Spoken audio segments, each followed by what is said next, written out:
Assalamualaikum warahmatullahi wabarakatuh. Salam sehat untuk kita semua dan semoga kita selalu dalam lindungan Allah Subhanahu wa taala. Amin amin ya robbal alamin. Apa kabar teman-teman semua? Semoga selalu diberikan kesehatan oleh Allah Subhanahu wa taala. Ketemu lagi di channel saya yang masih mau berbagi pengalaman pengobatan gangguan kelenjar tiroid atau gondok. Nah, untuk kali ini saya mau membahas efek samping hipotiroid atau kekurangan hormon tiroid yang saya alami akhir-akhir ini karena setelah off minum obat pengganti hormon tiroid. Nah, untuk kali ini saya akan membahas satu persatu seperti yang sudah saya jelaskan di video sebelumnya. Karena saya terdeteksi ada kekambuhan kanker, akhirnya diagendakan untuk ablasi. Nah, tapi karena setelah dicek ulang ternyata kadar kekambuhannya kecil, akhirnya tidak menjadi ablasi. Nah, untuk syarat ablasi itu sendiri kan memang harus off minum obat hormon pengganti tiroid. Nah, dari off itu, setelah itu ternyata saya memang jadinya hipotiroid, kekurangan hormon tiroid. Nah, karena kekurangan hormon tiroid itu ternyata memang ada membawa efek di badan saya atau terjadi keluhan terhadap kondisi badan saya sendiri. Nah, karena ya memang 3 minggu tanpa pengganti hormon tiroid. Nah, akhirnya yang saya rasakan yaitu ada lemes atau lemas. Nah, lemas, terus nafsu makan meningkat, berat badan naik, sama mudah mengantuk dan rambut rontok. Nah, untuk lemas itu sendiri memang sebenarnya sudah menjadi ciri khas penderita gangguan tiroid. Itu sudah menjadi ciri khas sebenarnya. Soalnya saya sharing di grup-grup itu ternyata memang banyak yang mengalami tiba-tiba lemas padahal nggak kerja berat atau nggak kelelahan gitu kan. Emang itu sudah menjadi ciri khasnya si penderita gangguan tiroid. Nah, lemas, tapi dengan lemas itu sendiri pun saya masih mudah emosi. Itu saya merasakan hal itu. Nah, jadi sebisa mungkin kita harus pintar-pintar memanage mood kita agar tidak bisa lemas kok tapi bisa marah atau ngamuan, istilahnya seperti itu ya. Nah, yang kedua yaitu nafsu makan meningkat. Ya, saya mengalami posisi 3 minggu tidak minum obat pengganti hormon tiroid. Saya mengalami kenaikan berat badan yang lumayan, yaitu sekitar 3 kiloan dalam yang sebenarnya sih enggak dalam 3 minggu sih, kan lebih jadi 2 bulan, karena kan setelah jeda antara setelah off minum obat terus selanjutnya minum obat itu saya ada kenaikan 3 kilo. Nah, jadi lumayan, jadi yaitu nafsu makan meningkat dan berat badan naik, itu satu paket. Nah, berarti kan sinkron, jadi makannya bener jadi daging, tapi ya memang saya memang mengalami peningkatan berat badan sih memang. Nah, dan satu karena nafsu makan meningkat, berat badan naik, akhirnya mudah mengantuk.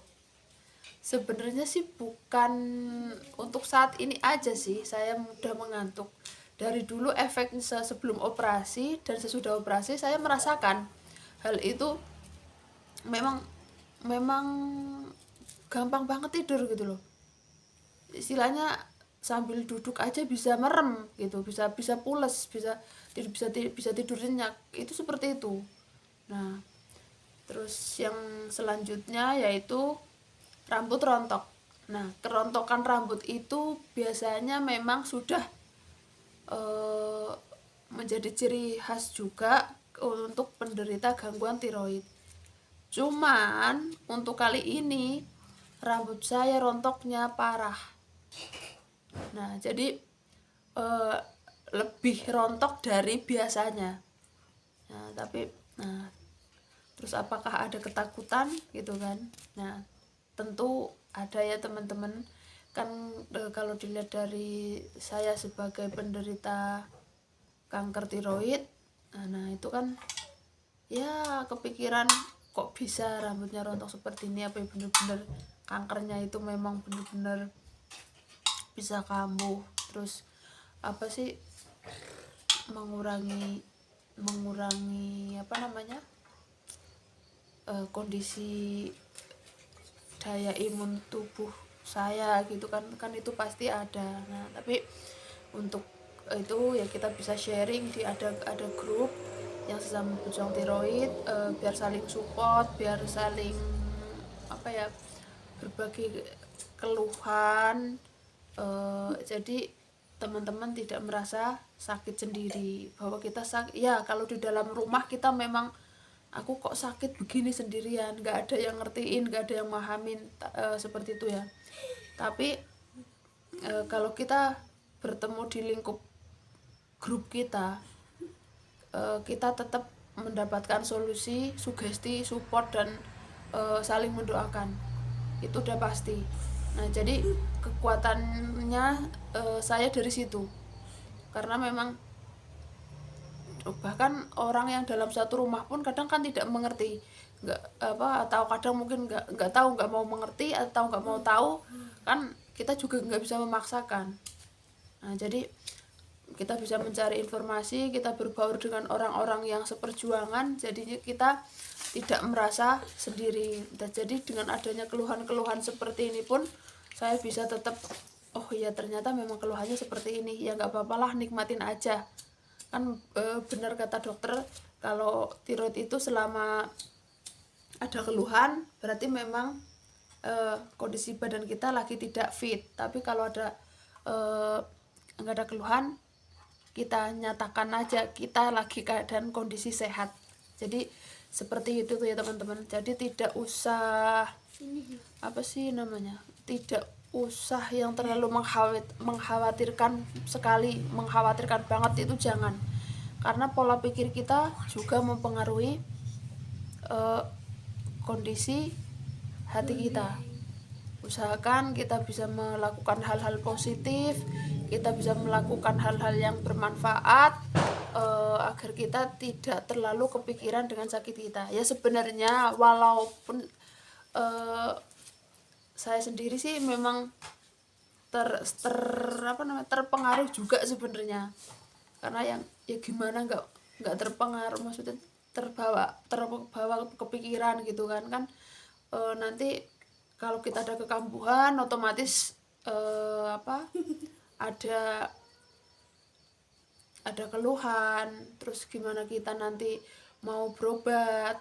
Kalau saya sendiri memang LDR dengan suami, jadi kan itu semuanya serba harus terpikirkan sendiri gitu kan, gimana saya berobat tanpa membebani semuanya gitu kan, tanpa merepotkan semuanya. Nah, sementara saya harus berobat dan harus terapi, meninggalkan anak-anak yang masih sekolah gitu kan di sini sudah tidak ada orang tua, adanya orang tua saya sendiri yang tinggalnya kan jauh dari saya gitu kan.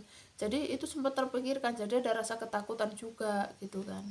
Jadi untuk teman-teman semuanya, walaupun kita ada keluhan, walaupun kita ada merasakan ketidaknyamanan badan karena gangguan tiroid, kita tidak usah terlalu dipikirkan atau menjadi beban pikiran, karena itu memang pikiran sangat mempengaruhi kondisi badan kita.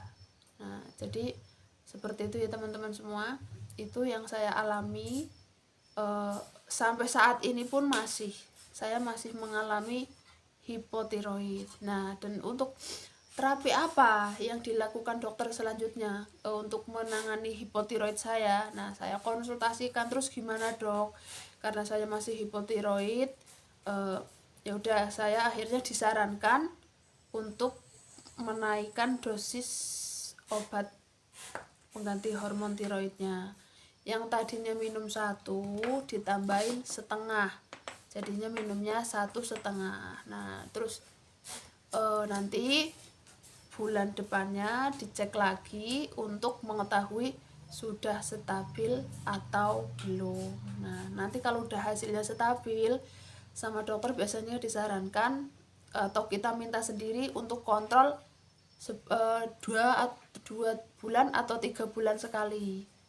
Tapi biasanya kalau belum stabil nanti disarankan 1 bulan sekali. Tapi saya pun bisa minta dikonsultasikan sama dokter, minta misalkan dok, saya nanti 2 bulan sekali gimana dok. Kalau misalkan dokternya melihat hasil lab kita normal, maksudnya standar sesuai nilai rujukan yang dicapainya, nah pasti kita dikasih kok. Jadi apapun segala jenis keluhan kita, terus segala kondisi kita untuk kedepannya, semuanya sebaiknya di-prepare atau dikonsultasikan ke dokter. Seperti saya sendiri ya, untuk meminimalisir ongkos transportasi juga, saya kemarin sempat minta 2 bulan sekali. Jadi untuk bulan September saya off dulu, gimana dok, gak kontrol nanti, tapi saya ngambil awal Oktober. Nah, sama dokter alhamdulillah diizinkan. Gak apa-apa bu, kemarin kan jenengan juga akhir bulan, nanti kalau ngambilnya awal bulan Oktober ya sama aja, itu masih 1 bulan, gak apa-apa. Itu di ini ya, dengan kondisi ya, melihat kondisi kita ke depannya gimana. Tapi alhamdulillah mudah-mudahan tidak ada keluhan yang berarti. Jadi gitu teman-teman ya, apapun keluhannya, apapun kendala kita, sebisa mungkin dikonsultasikan dengan dokter yang merawat kita. Insya Allah dokter bisa kasih solusi kepada kita.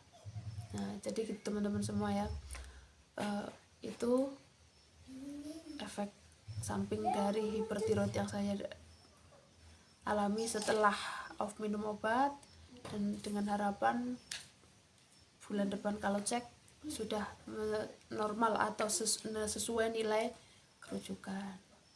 Ya, untuk hari ini saya cukupkan sampai di sini dulu ya teman-teman semua. Sehat itu mahal, sakit jauh lebih mahal. Akhir kata, wassalamualaikum warahmatullahi wabarakatuh.